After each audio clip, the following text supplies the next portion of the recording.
마가복음 28번째 시간입니다.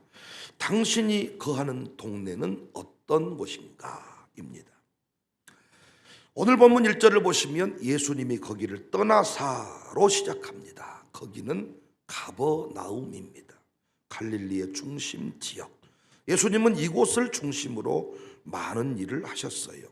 그래서 가버나움 성지순례를 가보시면 지금도 더 타운 오브 지저스, 예수님의 마을이라는 간판이 붙어 있다고 합니다. 예수님은 이곳에서 우리 지난 시간에 공부했던 대로 해당장 야이로의 딸과 혈루증 앓는 여인을 고쳐주셨습니다. 오늘 본문 예수님이 고향으로 가셨다 그랬어요. 1절 예수께서 거기를 떠나사 고향으로 가셨다. 여기 고향은 나사렛을 말합니다. 물론 예수님이 태어난 곳은 베들레헴이지만 예수님 애굽으로 피신하셨다가 나사렛으로 돌아오셔서 그곳에서 사셨습니다. 나사렛과 가버나움은 약 30분 정도 위치에 있습니다. 왜 예수님이 고향에 가셨는지에 대한 의견은 분분해요. 혹자는 쉼을 얻기 위해서다 이렇게 말하지만 2절 말씀을 보시면 안식일이 되어 해당에서 가르쳤다 그랬잖아요. 그러니까 쉬기 위해 가셨다기보다는 고향을 포기할 수 없는 뜨거운 열정, 사명감 때문이었다 이렇게 보는 것이 좋을 것 같습니다. 당시 예수님을 만나면 모든 문제가 해결되었죠. 오늘 우리가 살고 있는 이 땅에서도 예수님을 만나면 인생의 많은 문제가 열리지요, 해결되지요. 별 볼 일 없는 동네가 빛나는 동네가 되지요. 그런데 예수님의 고향 나사렛은 달랐습니다. 유일하게 예수님이 권능을 행하지 않으신 동네로 알려져 있습니다. 더 정확하게는 아무 권능도 행하실 수 없었다입니다. 권능을 행하시지 않았다보다는 아무 권능도 행하실 수 없었다. 5절 거기서는 아무 권능도 행하실 수 없어. 거기서는 아무 권능도 행하실 수 없어. 다만 소수의 병자에게 안수하여 고치실 뿐이었다. 한마디로 기적이 없는 동네가 되고 말았습니다. 목회하면서 자주 경험하는 일입니다. 마땅히 기적이 있어야 할 곳에 기적이 없다는 거예요. 신앙의 연조가 깊고 직분이 많은데 기적이 없어요. 30배, 60배, 100배로의 성장이 없어요. 기적동 주민이 아니라 원망동, 불평동 주민입니다. 그렇다면 왜 가버나움과 달리 나사렛 동네에서는 아무 일도 일어나지 않았겠습니까? 왜 아무 일도 일어나지 않았을까요? 질문을 바꾸어 볼게요. 여러분에게는 기적이 있습니까? 여러분이 사는 동네는 기적동이십니까? 여러분은 어떤 동네에 살고 계시냐고요? 간정동이십니까? 원망 불평동이십니까? 어떤 동네에 살고 계십니까? 예수님 만나면 위대한 동네가 되고 멋진 동네가 되고 기적의 동네가 되는데 과연 우리가 살고 있는 우산동은 기적의 동네입니까? 여러분 어떤 동네에 살고 계십니까? 기적이 없다면, 여전히 어두운 동네라면 본문의 2절 이 모습일 겁니다. 안식일이 되어 해당에서 가르치시니 많은 사람이 듣고 놀라 이르되 이 사람이 어디서 이런 것을 얻었느냐? 이 사람이 받은 지혜와 그 손으로 이루어지는 이런 권능이 어찌 됨이냐? 복음 때문에 놀란 게 아니에요. 마리아의 아들 목수였다는 사실 때문에 놀란 거예요. 자기들이 알고 있는 그 사람이어서 놀란 거예요. 하나님의 아들이어서 전능자여서 놀란 것이 아니라 자신들이 알고 있던 마리아의 아들. 3절 이 사람이 마리아의 아들 목수가 아니냐? 야고보와 요셉과 유다와 시몬의 형제가 아니냐? 그 너희들이 우리와 함께 있지 않냐? 우리가 알고 있는 그 사람이 아니냐? 이것 때문에 놀란 거예요. 왜 기적이 없는 줄 아시겠습니까? 왜 행복동, 기적동, 간증동이 아니라 왜 원망동, 불평동인 줄 아시겠냐고요? 잘 안다. 다 안다, 편견과 속단의 자리에서는 기적과 간증은 없습니다. 교회 오래 섬긴 사람들 보니까 꼭 예수님 고향 사람들 같아요. 전혀 기대와 갈망이 없어요. 예배에 오기는 오는데 또 그 말씀, 그리고 끝나면 제목도 모릅니다. 우리 교회 분위기 생각하시면 큰일 나. 설교 노트를 쓰고 고개를 끄덕거리고 아멘하고 그런 분위기 없습니다. 설교자도 기대하지 않는 것 같습니다. 성경 공부 좀 하세요 하면 다 했습니다. 이미 받았습니다. 양육 한번 더 들으세요. 내가 20번 들었습니다. 내가 이미 그거 다 수료 끝냈습니다. 신앙생활에 있어서 다 안다는 착각, 익숙함의 편견, 이거 무서운 거거든요. 여러분, 목사와 친한 사람들이 먼저 기적을 만날 것 같지만 안타깝게도 목사와 친한 사람들이 기적 없을 때가 많아요. 목사를 통해 주변 사람들은 기적을 경험하는데 정작 가족이, 잘 아는 사람이, 친하다고 하는 사람이, 친구가, 고향 동네 사람들이 기적에서 죄되는 경우가 많습니다. 고향 동네에서 올라왔던 사람들 우리 교회 정착 거의 못했습니다. 잘 아니까, 가족이니까, 친척이니까 우리 교회 기둥될 것 같지만 그렇지 않다고요. 항상 영적인 곳에서, 영적인 세계에서 이런 일이 반복적으로 일어났어요. 다 안다는 거예요. 사랑하는 성도님들, 부디 목사를 다 안다고, 성경을 다 안다고 말하지 않기를 바랍니다. 목사가 전하는 설교 평생 들어도 새로울 수밖에 없는 것은 말씀의 능력이 있고 그 말씀을 통해 역사하시는 성령님이 영원하시기 때문입니다. 인간 백윤영은 유한한 사람이에요. 14년쯤 살아보니까 제가 뭐 좋아하는지 뭐 안 좋아하는지 여러분 다 아시겠잖아요. 그러나 말씀의 세계는 달라요. 말씀을 통해 역사하는 성령님이 달라요. 여기에 모인 공동체가 달라졌어요. 예전에는 이렇게 말씀을 전했는데 오늘은 성령님이 이렇게 말씀을 전하게 해요. 똑같은 자리에서 매년 부흥이 하는데 주시는 은혜가 달라요. 똑같은 말씀으로 다른 교회가 설교하는데 여러분 느끼시잖아요. 다른 메시지예요. 성령님의 역사가 다르기 때문에. 그래서 말씀을 다 안다고 하시면 안 되는 거예요. 백목사를 다 안다고 하시면 안 되는 거예요. 매 시간, 매 순간 성령님은 역사하시는 분, 영원히 역사하시는 분임을 믿으시기를 바랍니다. 부디 사모하시기를 바라요. 갈망하시기를 바라요. 겸손하기를 바라요. 다 안다 그 말씀 하지 말고 본문 똑같은 본문이지만 차원이 다르게 설교자부터가 깨달아지는데, 설교자가 이미 다른 세계에 접어들어 있는데 어떻게 같은 말씀입니까? 제가 좋아하는 복음성가, 성도들아 이 시간은 은혜 받을 기회로다. 성령님의 은혜 역사 우리 위에 임하셨다. 마음문을 활짝 열고 찬송하며 기도하세요. 하나님의 은혜 말씀 왜 못 받아들이십니까? 기업인 축복 예배를 매달 드립니다. 생각을 해보세요. 우리 교회에 수많은 직업들이 있는데 왜 특별히 기업인들만 따로 모아서 그들에게 또 다른 말씀을 주시냔 말이에요. 말씀이 보배고 말씀이 길이고 말씀이 응답인데 제가 늘 물어, 당신들 어떤 마음으로 이 자리에 나오느냐?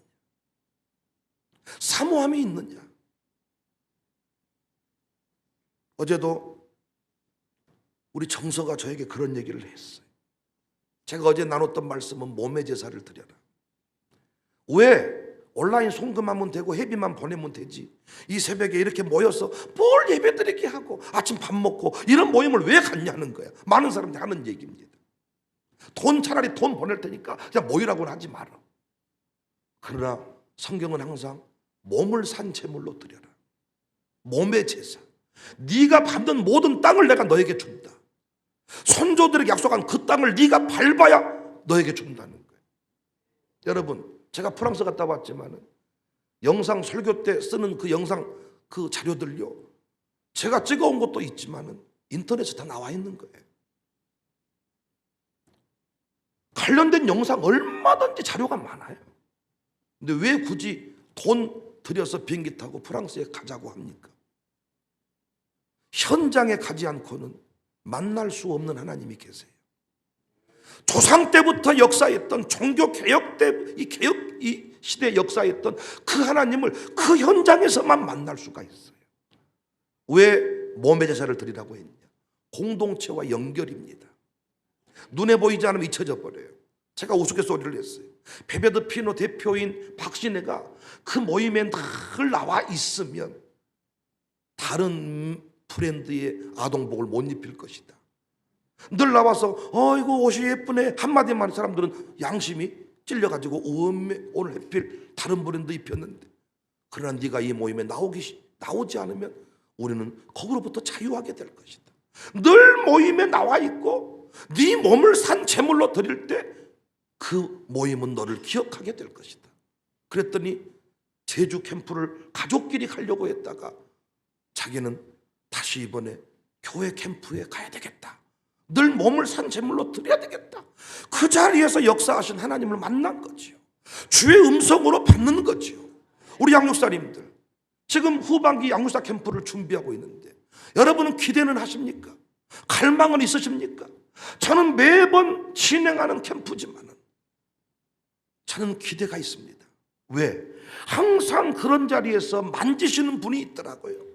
그 양육사 한 사람이 치유받고 회복되면 그 가정교회 식구에게 영향력을 미치기 때문에 저는 그 한 사람, 그 한 가정을 세우기 위해서 저는 버스를 대절하고 일정을 짜고 가이드를 자처하고 바쁜 일정을 쪼개는 겁니다.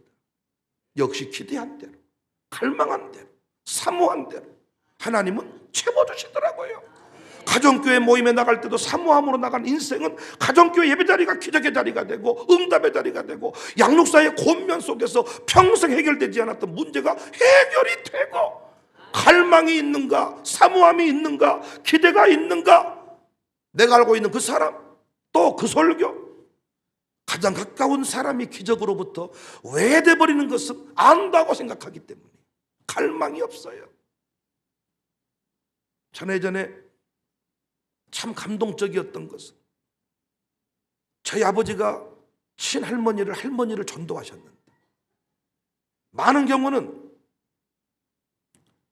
부모님들이 아들을 무시하기가 쉽습니다. 그런데 예수님을 믿고 보니까 내 아들이 능력 있는 종이야. 그래서 항상 할머니가 아프시면 정사가 기도해 주라. 아들한테 무릎을 다 꿇어요. 기도받아. 치유를 경험해. 더 놀라운 건 뭔 줄 아세요? 아픈 사람들 동네 회관에 모아놔. 아들이 온다고 하면 정서가 다 모아놨다. 아버지가 영역이 있는 것도 있겠지만 누구의 믿음을 통해서 치료가 일어나겠어요?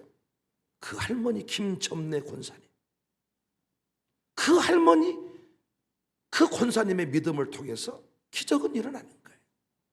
웃기지 않습니까? 능력의 종을 통해서 수많은 사람이 살아나는데 정작 그 가족은 기적으로부터 벗어날 때가 많다고요. 여러분의 담임 목사가 가는 곳마다 부흥이 일어나고 역사가 일어나는데 정작 그 교회 성도들은 기적을 만나지 못할 때가 많다고요. 4절 이하의 말씀을 보세요. 예수께서 그들에게 이르시되 선지자가 자기 고향과 자기 친척과 자기 집 외에서는 존경을 받지 못함이 없다. 자기 집, 자기 고향, 친척 동네에게서는 존경을 받지 못한다는 뜻이지요. 거기서는 아무 권능도 행하실 수 없어. 아무 권능도 행하실 수 없어. 영적 분위기가 정말로 중요합니다. 저는 우리의 영적 분위기가 나사렛 되지 않기를 바라요. 우리의 영적 분위기가 끼어든 여인 같기를 원합니다. 회당장 같기를 원합니다. 마음문을 활짝 열고 찬송하며 기도합시다. 기대하며 기도합시다. 아멘하며 순종합시다. 앞자리로 가야 된다. 일찍 가야 된다. 앞자리가 금자리다. 앞자리가 다르다. 이 시대의 많은 그리스도인들 이런 생각 없습니다. 인본주의 신앙 수준에 머물러 있습니다. 다 그렇게 사는데 뭘 나만 유별나게 할 필요 있는가? 온라인 송금하면 되지 뭘 그거 새벽에 갔다가 여기다 바치고. 그런 분들 계시더라. 이름 불러주는 거 싫고 그래서 문명시로 드리고 송금하겠습니다. 저는 알아줘도 그만 안 알아줘도 그만. 그 양반 조만간에 신앙 무너집니다. 공동체와 연결되고 공동체 안에서 발견되어지고 몸의 제사를 왜 드리라고 했는지 몸의 제사를 공동체 안에서 이름이 불려지고 공동체와 연결되고 이 양 드릴 것 1번으로 드려야 되겠다. 1번이나 2번이나 드리면 되지. 그렇지 않습니다. 인본주의 신앙 수준이 잘못됐습니다. 나만 유별나게 믿을 필요가 있는가? 꼭 그렇게 한다고 자녀가 잘 되는가? 잘 될랑께 잘 됐지 뭐 드린다고 심은다고 잘 되는가? 여러분 생각은 어떠십니까? 많은 경우 이렇게 사는데 꼭 믿음으로 사는 사람들이 있죠. 용적인 눈으로 보았을 때 이상한 사람들. 무슨 목사가 예수입니까? 그래서 신방 올 때 예수님이 신방 오신다, 예수님 모시듯이 우리 준비해야 된다, 목욕 제기하고 청소하고. 말이 안 맞는 소리인데 하나님은 그 마음 중심, 표현이 잘못됐을지라도 그 마음 중심을 하나님을 알고 그 마음 중심을 보고 복을 주시더라고요. 그렇게 믿는 집 자식이 잘 됩니다. 왜? 목사를 그렇게 섬깁니다. 거기서는 아무 권능도 행하실 수 없어. 이 부분에 대한 논란이 많아요. 어떻게 예수님이 못하시는 것이 있느냐, 어떻게 예수님이 못하시는 것이 있느냐 하지만 사실입니다. 믿음 없는 자에게 하나님은 침묵하십니다. 저도 깨닫습니다. 믿음 없는 집에 가면 설교가 잘 안 됩니다. 믿음 있는 사람을 만나면 없는 것도 터져 나옵니다. 믿음 없는 사람 만나면 긴장이 됩니다. 안수할 때도 긴장이 되고 말이 꼬입니다. 믿음 있는 사람 머리 위에 손을 얹으면 내 의지와 상관없이 기도가 막 축복이 터지는 것을 제가 경험하게 됩니다. 여러분이 목사 아니라서 모르겠지만 양육사만 하셔도 압니다. 믿음 있는 집을 만나면 그냥 이게 막 이야기가 터지고 그냥 그 집을 만나면 좋지만 믿음 없는 사람 만나면 여러분 영역이 나오지 않을 겁니다. 기도가 이상하게 잘 안 될 겁니다. 이상하게 막 긴장이 될 것입니다. 말씀 그대로입니다. 믿음 없는 집 어떤 권능도 어떤 역사도 일어나지 않습니다. 저는 우리 교회 분위기가 참 좋다고 생각해요. 드리고 싶은 분위기, 아멘하고 싶은 분위기, 앞자리 가고 싶은 분위기. 목사님들이 놀래더라고요. 아니 어떻게 이 시대에 앞자리 앉겠다고 막 계단을 뛰어 올라가는 그런 교회가 지금도 있냐는 거예요. 앞자리 다 비어있고 뒷자리부터 4층 꼭대기로 이런 분위기인데, 기둥 뒤에 앉았다 가는 분위기인데 어떻게 이 교회는 막 헐레벌 때 막 어디서 물어봤더니 앞자리 앉으려고 한다는 거예요. 앞에나 뒤에나 영상으로 다 뭐 그냥 하면 되지 뭐. 내가 앞자리 앉으면 뒤에는 누가 앉다는 거예요. 그리고 내가 굳이 그렇게 하면 내가 양보를 해야지. 당신 그 신앙 때문에 당신 자녀가 안 세워진 것만 아시면 돼. 그런 신앙 때문에 당신의 자녀가 안 세워지는 거예요. 솟구치는 불이 없이 흩어지는 불의 역사는 없습니다. 여러분, 제가 누가 아프게 하려고 이 말씀하는 거 아니잖아요. 저는 자녀를 세워야 되는 사명이 있는 목사죠. 여러분, 내가 묻고 싶은 사람들이 많아. 당신 아들 세우고 싶긴 한 거 맞습니까? 당신 딸 새벽 예배 드리게 하고 싶은 마음이 있는 것은 맞습니까? 새벽 기도하지 않는 자녀 승리 못합니다. 이 험한 역사 승리할 수 없습니다. 유별난 부모가 돼야죠. 나 혼자 신앙 성기를 유지하려면 그건 어렵지 않아. 그러나 보여줘야 되기 때문에, 그래서 몸을 제사로 드려야 되는 것은 그 드려지는 몸이 있을 때 다음 세대가 세워질 수가 있어요. 그 몸이 전도지가 되는 거예요. 여러분, 제 영상 설교를 들을 때와 저를 직접 만날 느낌이 같습니까? 영상 보내줘 버리면 끝나는 건데 왜 굳이 이 자리에 나오라고 합니까? 현장에서 만난 목사가 다르잖아요. 우리가 몸을 드려야 돼, 몸을. 해가 바뀌고 교회를 옮기고 목사를 12번 갈아치워 보세요. 인생이 바뀌는가? 믿음 없는 동네 아무 일도 일어나지 않습니다. 믿음 없는 동네 아무 일도 일어나지 않아. 제가 14년 동안 1년에 2번씩 거의 부흥회를 했으니까 20번 넘게 부흥회를 했겠네요. 20번 아니라 200번 부흥회를 해도 아무 일도 일어나지 않는 사람 많아. 그러나 부흥에 한 번 참석했는데도 인생이 뒤집어지는 경우가 있어. 거기서 비전을 만나고 거기서 소원을 하고 목사가 되고 장로가 되고 권사가 되고 결혼을 하고 사업이 열리고 믿음이 있느냐? 저희 교회는 유별나서요 외부 강사가 와서 설교를 은혜를 많이 받아요. 근데 자기 담임 목사가 강사로서도 헌금이 줄지를 않고 은혜를 받아. 이런 교회가 또 있을까 싶어요. 작년에는 제가 한 달에 한 번씩 부흥회를 했습니다. 그런데 그 부흥회 시간마다 정말로 또 부흥회냐가 아니라 시간마다 사모하면서 뭘 보면 아느냐, 외부 강사가 오든지 담임 목사 강사로 하든지 간에 헌금 올라오는 수준이 떨어지지를 않아요.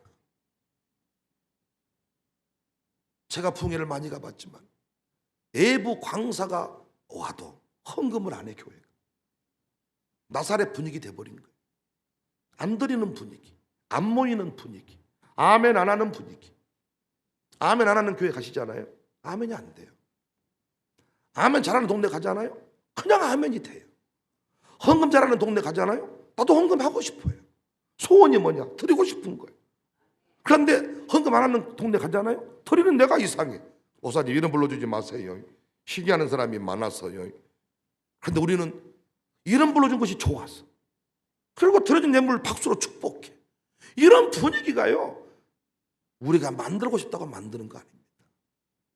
분위기가 얼마나 중요한지. 기적동, 행복동, 아멘동, 감사동. 여러분 사는 동네는 어디시냐고요? 가버나움이십니까? 나사렛이십니까? 기적동이십니까? 아니면 아무 일도 일어나지 않는 어둠동이십니까? 원망동이십니까? 감사동이십니까?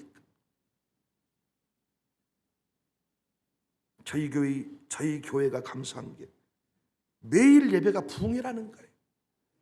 이것이 새벽 예배인지 주일 예배인지, 주일 대예배인지 수요 예배인지 저도 헷갈려. 새벽 예배는 보통 간단히 5분 메시지, 10분 메시지 하고 끝나야 되는데 어떨 때는 새벽 예배 설교가 대예배 때보다 더 뜨거울 때가 많고, 어떨 때는 오후 예배가 주일 대예배 같고, 대예배가 수요 예배가, 수요 예배가 대예배 같고, 이건 뭐 샬롬 마룻바다 기도회가 뭐 수요 예배, 수요 예배가 부흥회, 부흥회가 뭐 매 순간이 부흥회 같다. 이런 분위기 하나님이 우리에게 주신 특별한 선물인 줄로 믿습니다. 우리가 거하는 동네 평생 기적동이기를 바랍니다. 감사동이기를 바랍니다. 행복동이기를 바랍니다. 제발 다 안다 하지 마세요. 그 법문 하지 마세요. 김 목사 이렇게 말하지 마세요. 누가 섰을 때 어떤 기적이 일어날 줄 아무도 몰라. 우리는 항상 기대하며 나가는 거야. 양육사 캠프 가서도 기적을 만날 수 있고, 그곳에서 새로운 음성을 들을 수도 있고. 그래서 여러분 대기업 총수들은요, 일상을 뒤로하고 떠남을 참 중요하게 여깁니다. 왜? 거기서 하나 깨달으면 기업이 살아나는 거야. 스마트폰 하나 개발해버리면 그 기업은 대박 나버리는 거야. 아이디어 하나를 얻고 와도 그 여행은 복된 여행이잖아. 기대함으로 나가자. 사모함으로 가자. 아니 여기 있는 목사가 불의 사역자가 되고 열방을 다스린다고 할 때, 아니 우리 동네 사람들이 그 역사를 누리지 못하면 그건 뭐야? 다른 동네 사람들은 와서 은혜를 받는다는데 우리 동네 사람들 이게 뭐야? 참 이게 아쉽습니다. 다른 사람들은 다 살아나는데 우리 가족이 살아나지 못한다면 말이 안 되는 것이지요. 저는 우리 교회 장모님, 우리 교회 부모님이 감사합니다. 아들에게 사위에게 은혜를 받는다는 거예요. 은혜를. 그래서 저희 아버지도, 저희 장모님도, 장인도 여러분이 10분만 대화를 해보시면, 가만히 들어보면 자기 사위 자랑, 자기 아들 자랑, 여러분은 아이고 속을 아이고. 그런데 그것이 은혜라는 것만 아시면 돼. 왜? 제 주변에 많은 동기들이나 많은 후배들이 아버지 목사와 함께 살고 아버지에게 물려받은 교회가 있는데 교회가 쪼개집니다. 아버지가 아들을 인정을 못해, 맡겨주지를 못해, 은혜를 못 받아, 아들 교회 안 나가. 후배들이 아버지 보고도 했던 말이 아들 교회 나가시면 안 되죠. 어쩌려 그러세요? 그런데 놀라운 것은 와서 은혜를 받고 사모하고 아멘이 되고. 아멘이 왜 주고 그러세요?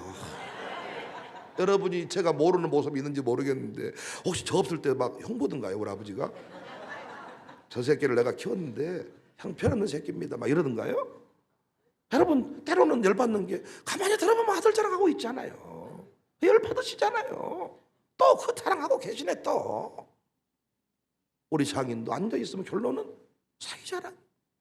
자기 사기밖에 잘난 사람이 없고 어쩌고. 나중에 형제들끼리 모임 있다가 좀 안 좋은 소리를 들었다 그러더라고요. 형수는 백목사회에는 목사가 없어 막 이랬다 그러더라고요. 그럴 만도 하지 뭐. 그러니까 영역이 나타나고 은혜를 받는 거예요. 우리 교회 이런 영적 분위기가 계속 유지되어지기를 주님의 이름으로 축복합니다.